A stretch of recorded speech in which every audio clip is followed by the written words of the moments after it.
Guys, hello from Kyiv. Today is finally good weather. No rainy, no snowy, actually very warm, like 5 degrees Celsius. But night was not very quiet. Air raid sirens started at 1 a.m. and till 6 a.m. maybe it was like 4 or 5 air raid sirens, I don't remember.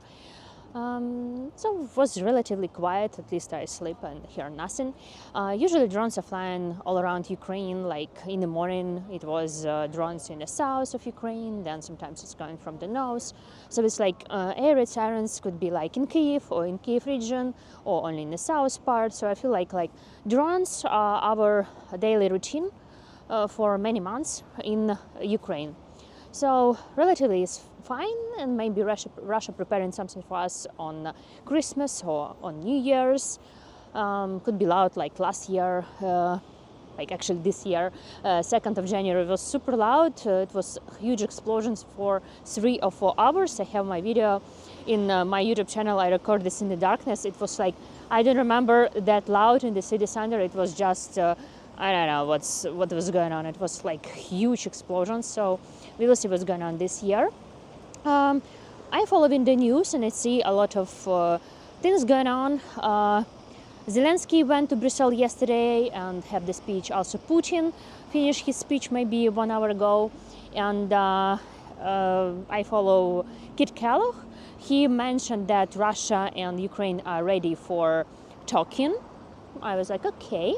And he's going to visit Kyiv and Moscow, if Moscow invites him, something like that, in the beginning of January. So Zelensky confirmed he's visiting next year.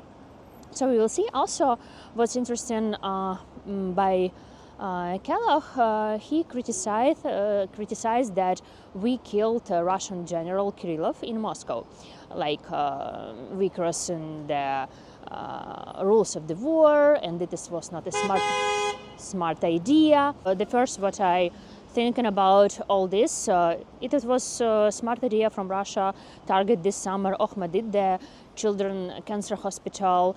Is it okay for Russia to destroy our energy grid, that Ukrainians will be in the darkness without heating in winter and killing children in Kyiv, in the west of Ukraine? A lot of kids also died in Lviv. We remember the tragedy, how the man lost all his family, and in many other cities, like how civilians died in their apartment because of the drones and rockets, because Russia targeted not military targets, only civilian infrastructure, attacking us and killing us. So for Russia it's like fine.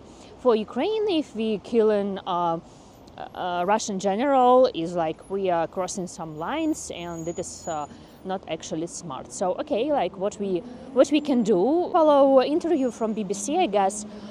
They spoke with the residents of this building when this General Kirillov went out and the scooter blown up near him and his like helper, what I can say. And the girl from the building said like, yeah, it's very scary.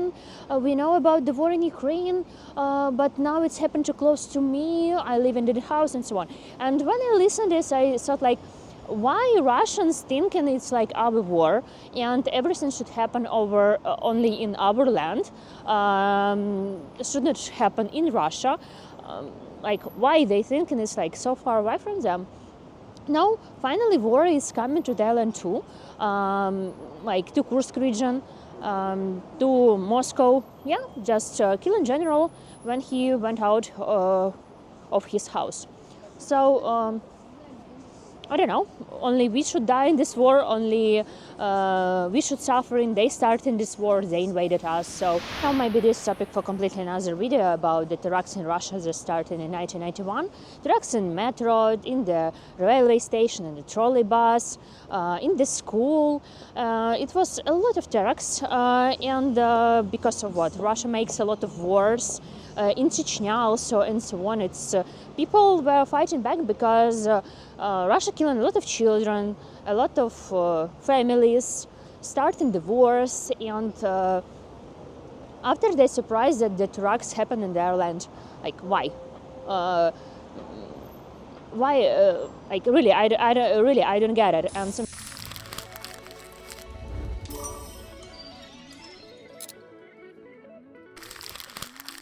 some good news about the electricity.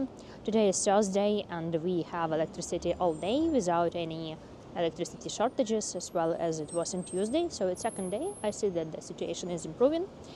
So a couple of words about what Putin said. Like, he usually said like different things. I follow some videos when the people asking about how they can afford buying flats, it's so expensive and so huge interest rate, what about the pension, and so on and so on. But of course there was questions about Ukraine war, about Kursk region. The people asked like, when are we going to have Kursk region back? He said, I know when, but I didn't tell you the date. Okay, and my favorite, it was about the Oreshnik. He said, Oreshnik is very complicated to shut down. We can test it. NATO could preparing like all the air defense system in Kyiv. Be ready for this, and then I will send Oreshnik to Kyiv, and we will see that air defense system couldn't intercept it. So let's test it. It will be a duel.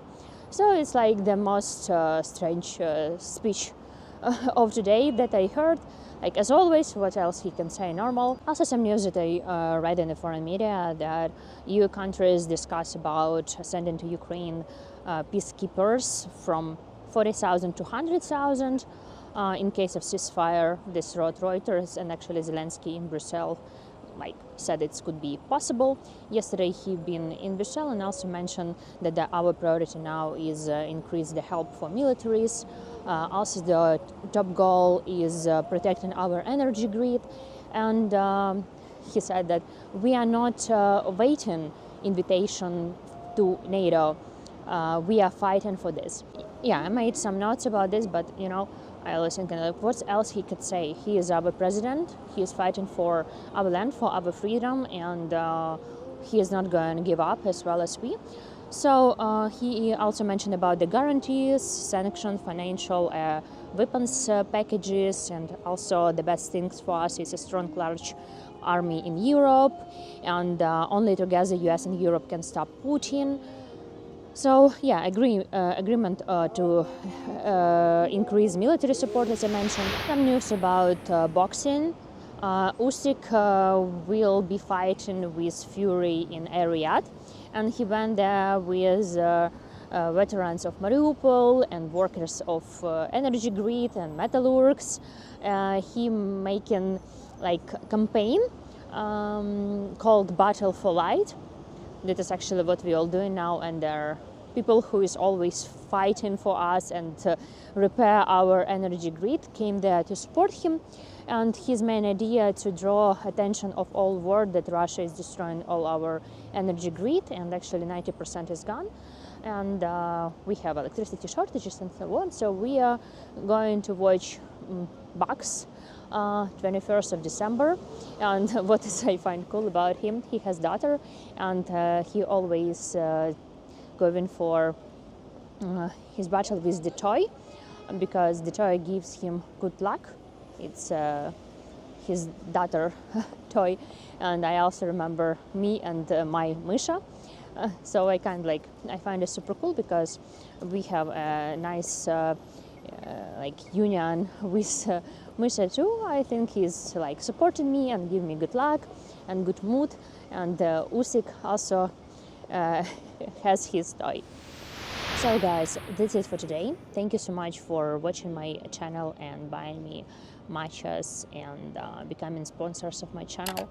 I really appreciate your support, and also what I check a lot of what foreign media says and writes about the situation in Ukraine, and guessing and writing something like possible scenarios how this war could end for Ukraine, could be this. I don't want to put much attention on this, because we don't know what and how everything will be happen. But I see our Zelensky is fighting and staying strong till the very end, and we will see, and believing in the best. So will be probably a lot of meetings until Trump become the president. So let's hope for the best and support Ukraine, speak about Ukraine, sharing information about Ukraine, because war is not over. Russia is continue attacking us, and we just keep fighting and staying strong. And yeah, soon it will be 3 years of the full invasion. Thank you very much, and hear you very soon. Goodbye. Bye bye.